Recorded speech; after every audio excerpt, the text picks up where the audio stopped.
Live mula sa GMA Network Center, 20 taon nang nakatutok. 24 oras. Magandang gabi po, Luzon, Visayas at Mindanao.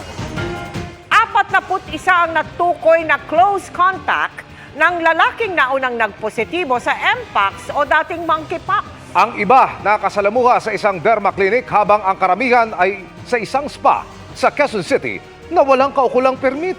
Kailangan nilang mag-quarantine ng 3 linggo, lalo't 28 sa kanila ang mas mataas ang tsansang mahawa. Nakatutok si Bernadette Reyes. Tukoy o na-contact trace na ang mga nakasalamuha ng 33 anyos na lalaking nakumpirmang may Mpox. Sa Quezon City, 41 close contacts niya ang minomonitor ng City Hall. Kahit kasi hindi siya taga Quezon City, nagpunta naman siya sa 2 establishmento sa lungsod matapos magkalagnat nitong August 8. August 11 na nagpunta ang pasyente sa isang spa sa E. Rodriguez Avenue para umano magpamasahe. August 15 naman na nagpatingin siya sa isang dermatology clinic sa lungsod. Sa assessment ng doktor, nakitaan din ng pasyente ng skin lesions sa mukha, braso, likod at iba pang bahagi ng kanyang katawan. Noong linggo, lumabas na positive ang specimen at positive siya for Mpox. 10 sa close contacts na natukoy ng binuong quick response team ng City Hall ay tauhan ng spa. 27 naman sa mga ito ay iba pang kliyente ng spa, habang 4 na iba pa ang posibleng nakasalamuha rin niya. 28 sa mga close contacts ang maituturing na type 1 o mas may mataas na tsansang mahawa. Naka-quarantine na sila hanggang September 1. Ang mga critical doon yung type 1 na close contact. Ito yung masahista na nag-handle doon sa pasyente and also yung mga clients na na-expose doon sa case natin. Wala sa kanila pa at this time na may exhibiting symptoms. Bukod sa skin lesions at lagnat, sintomas din ang pananakit ng ulo, katawan at pamamaga ng kulani. Mag-isolate siya sa sarili niyang kwarto, no? Kung merong capable siya mag-isolate.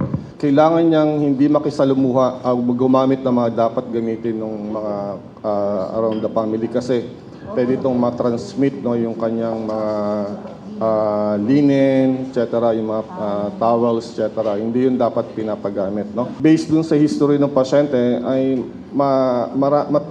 high risk yung pasyente kasi marami siyang multiple sexual partner. No? So yun yung isa.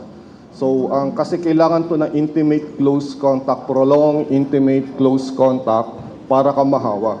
Ipinasara na ang spang pinuntahan ng pasyente dahil expired ang mayor's permit at wala ring sanitary permit, environmental clearance at fire inspection certificate. Ibig sabihin, illegal. Ayon sa Quezon City Epidemiology and Surveillance Unit, araw-araw minomonitor ang kondisyon ng mga close contacts ng pasyente. Mahalaga raw ma-detect kung may mga magkakaroon ng sintomas para ma-isolate at maiwasan ang pagkalat ng Mpox. Inutusan na rin ng Pangulo ang mga ahensya ng gobyerno na mag-monitoring sa mga lugar at mga taong vulnerable sa sakit, kabilang ang mga immunocompromised. Handa naman ang Health Department sa paggamot sa Mpox. Para sa GMA Integrated News, Bernadette Reyes, nakatutok 24 oras. Mahaharap sa asunto ang isang rider na nagpaulan ng suntok at sipa sa nanita sa kanyang traffic enforcer sa Alabang, Muntinlupa. Ang nahulikam na pananakit, tinutukan ni Nico Wahe, exclusive. Sunod-sunod na suntok ang pinakawalan ng lalaking ito sa Alabang, Muntinlupa, tanghali kahapon. Sa isa pang video, makikitang traffic enforcer pala ang sinusuntok. Ilang saglit pa, 2 beses nanipa ang lalaki. Sa lakas nito, napaatras ang traffic enforcer na si Joel Fernandez. Kwento niya, nagmamando siya ng trapiko bago mangyari ang pananakit. May tumatawid ng mga bata sa gitna ng mga kabataan. Kita ko may parating na motor. Tinaasan ko po siya ng kamay para mapahinto, malalayan yung patawid. Ang ginawa po niyan, tuloy-tuloy lang po. Hindi ito huminto kahit sinigawan na para makuha ang atensyon. Pero naharang ng iba pang traffic enforcer. Sinabi ko naman sa kanya ang kanyang violation. Una-una, may tumatawid at saka dinidisregard niya ako. Nagalit po siya. Hindi raw ako pwedeng pakiusapan. bastos daw ako.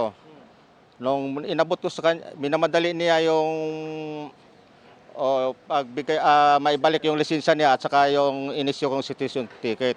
Pagkabigay ng lisensya at ticket, sinaktan na ang enforcer ng rider. Natamaan ako dito sa may sa suntok po ito. Sunod-sunod po, hindi ko na kayang mailagan, kaya hindi pa rin po siya nakontento. Nagbigay po siya ng sipa, round kick. May tumama sa dibdib ko at ito nga ininda ko yung likod sa lakas ng impact kahit nasa lag ko, medyo nayanig pa rin ako. Nakaresponde naman po ang ating mga kapulisan dito sa Substation 3 ng Alabang at naaresto po itong suspect natin. Ano ba yung mga tinatawag na kamote? Nang puntahan ng mayor ng Muntinlupa sa kulungan, nagsisisi na ang rider. Nagmamadali umano siya pauwi ng Quezon City. Naamin ko naman yung pagkakamali ko. Ako yun po, dala lang po ng problema. Kaya po madaling uminit yung ulo ko. Law enforcer yan ay person in authority pagdating sa kalsada.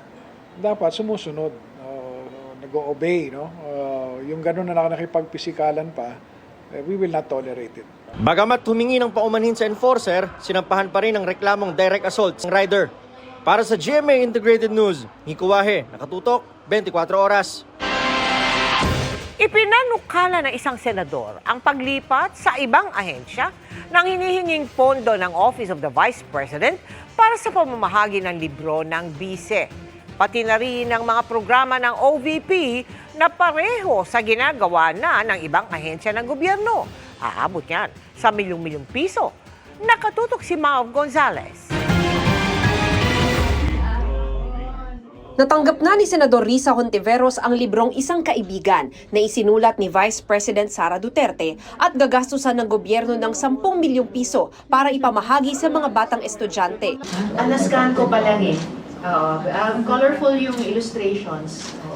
Tapos, mamaya basahin ko verbatim yung text. Ipinadala ito ng bise, gaya ng pangako kahapon, matapos niyang hindi idetalye ang kwento ng isinulat niyang libro, sabay-sabing pinupolitika ang budget hearing. Madam Chair, the explanation is in the title, Isang Kaibigan. It's about friendship. Kung sana ganun yung naging sagot sa simula pa, di ba? Napakasimple. Simpleng tanong, dapat simpleng sagot. November 2023 nang ilunsad ni VP Sara ang librong ito na kanyang iniakda. Merong isang ibon at marami siyang kaibigan. Merong nangyaring unos sa buhay niya at nawala lahat ng mga kaibigan niya. Akala niya nawala lahat, pero merong isa na bumalik at tumulong sa kanya. At yun yung lesson doon sa libro, yung friendship and kindness. Sa huling pahina ng libro, nakalagay hindi lang pangalan kundi pati ang larawan ni VP Sara at nakasulat na isa siyang tunay na kaibigan. Pero sabi ni Hontiveros, ang issue ay hindi tamang gastusan ng 10 milyong piso ng gobyerno ang pamamahagi ng libro. Improper request yan. Dahil kung meron kang sinulat na libro, hindi dapat gamitan ng government funds at taxpayers' money para ipamudmod. Textbook ba yan? Approved ba ng DepEd? Naku, kung pag-usapan natin yung textbook problem ng DepEd, yung nakaraang 2 taon, ang daming problema, di ba? Hindi siya barya. At 10 million na galing sa buwis ng mamamayan. So, pera pa rin na hawak ng gobyerno na dapat tanungin ng Kongreso. Kaya imbis na gamitin sa pamumudmod ng libro, ipalilipat ni Hontiveros ang pondo sa ibang programa. Gayon din ang iba pang pondo ng Office of the Vice President na nilaan ito sa mga programang pareho lang sa ginagawa ng ibang ahensya tulad ng medical o burial assistance. Lalagyan na lang ng probisyon na pwede mag-request sa kanila ng pondo ang OVP. Pagbobotohan pa ito ng Senado sa takdang panahon. Hindi ito yung unang pagkakataon na ni-raise ko yung issue yan.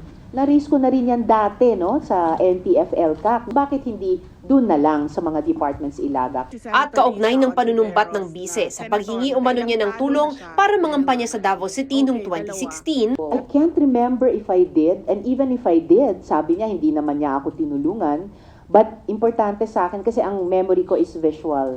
I remember thanking her for supporting yung 2 agricultural advocacies namin. I went to see her kasi courtesy call ko yon sa local chief executive. Ako po ay isang taong marunong tumanaw ng utang na loob.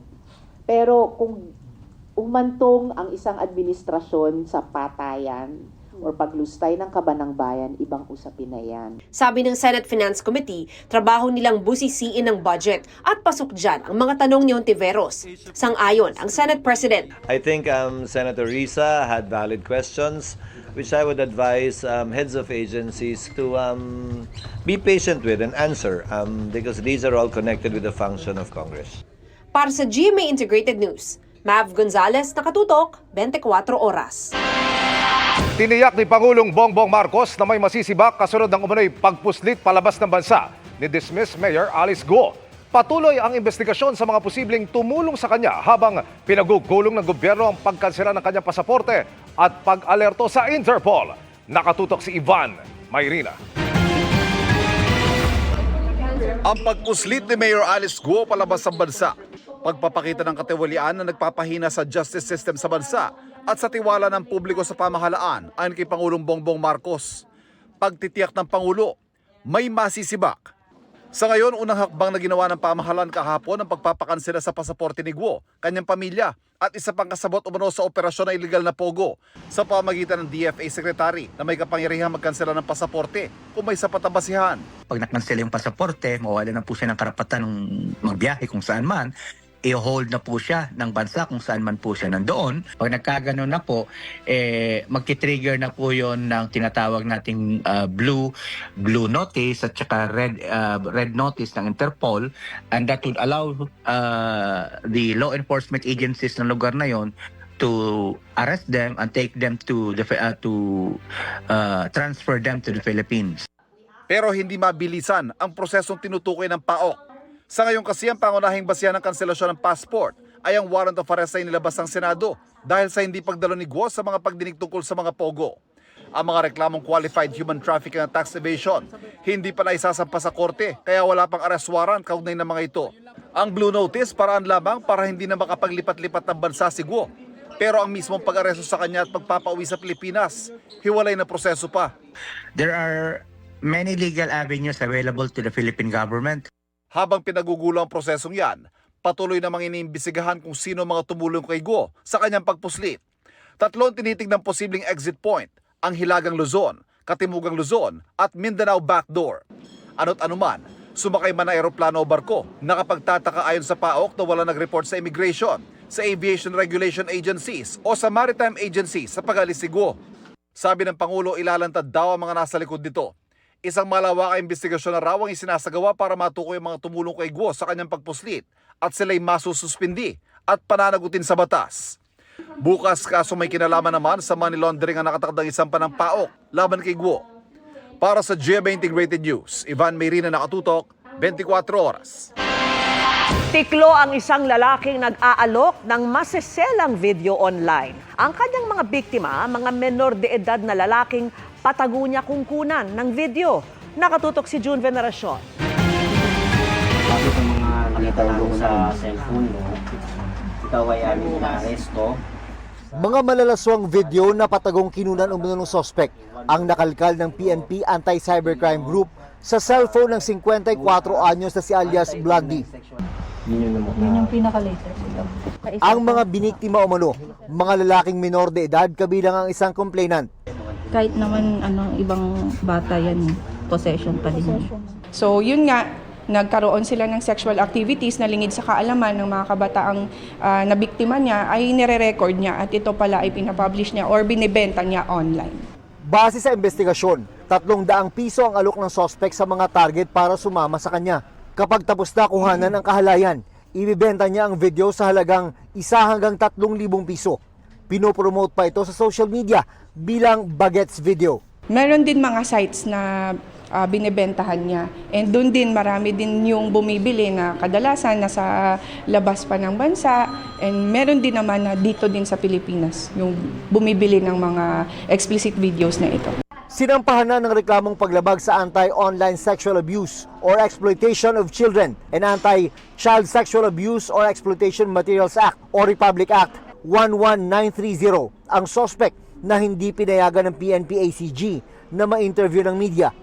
Babala ng PNP-ACG, May pananagutan din sa batas ang mga bumibili ng video. Ang imprisonment po niya ay most likely 6 years and 1 day to 12 years since ginamitan siya ng ICT po. Nag 1 degree higher yung magiging penalty niya.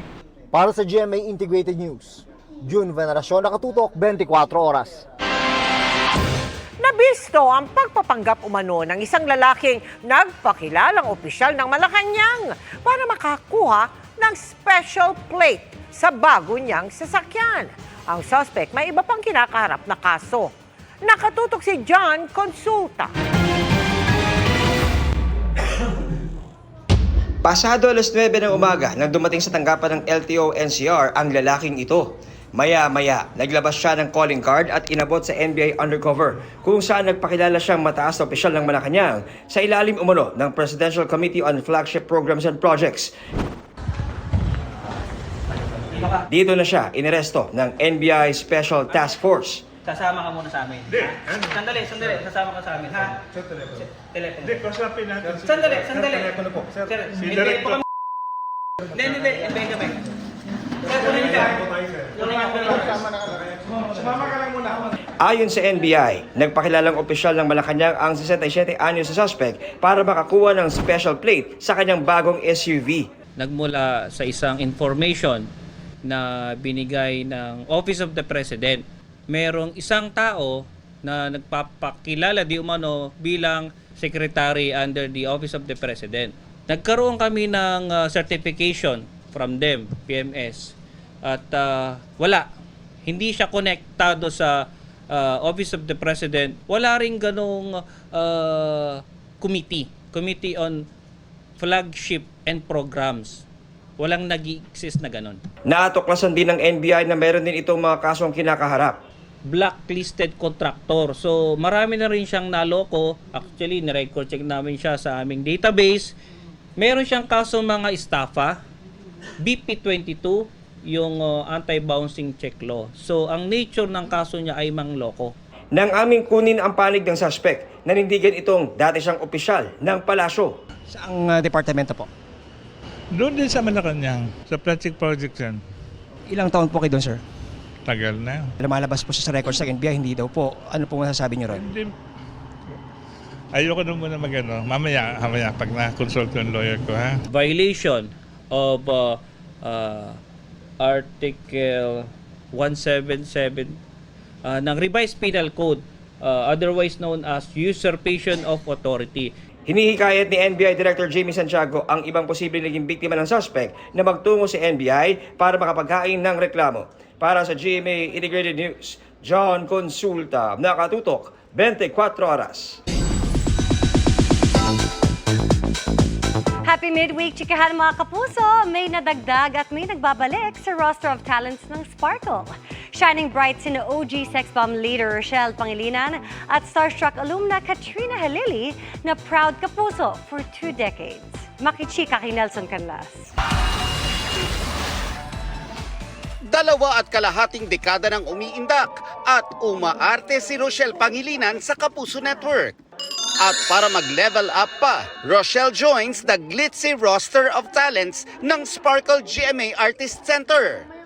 Kasama niyang pumirma ng kontrata sina GMA Senior Vice President Attorney Annette Gozon Valdez, Sparkle First Vice President Joy Marcelo, at ang co-manager niyang si Perry Lansigan. Mula sa pagiging miyembro ng OG girl group na Sex Bomb, iba't ibang mahalagang roles na ang ginampanan ni Rochelle. Napakarami mong tanong. Kabilang na dito ang pagganap niya bilang ang comfort woman na si Tia Amalia sa GMA Prime Family drama na Pulang Araw. Sobrang grateful. Hindi naman ako magstay dito kung hindi naman tama yung binibigay sa akin. Hindi naman ako nawawalan ng trabaho and then yung treatment, napakaayos naman. Mahigit 2 dekada na rin mula nang makilala sa Kapuso Network si Katrina Halili. Mula sa pagiging Avenger sa kauna-unahang starstruck, iba't ibang roles na ang pinasikat ni Kat bilang bida at kontrabida. At after almost 7 years, winelcome back ng Sparkle si Katrina. Na-excite po ako syempre kung ano pa yung mga pwede ko pang gawin, 'di ba? Happy ako, hindi ako pinapabayaan ng GMA, ng network. And ever since naman, nag-start ako sa GMA, hindi naman ako nawala. Pareho sila, si Katrina and si Rochelle. Nakita natin yung staying power nila sa showbiz. Hanggang ngayon, mahal na mahal sila ng audience. And maraming matututunan rin sa kanila yung mga ating batang artista. Nelson Canlas updated sa Showbiz Happenings.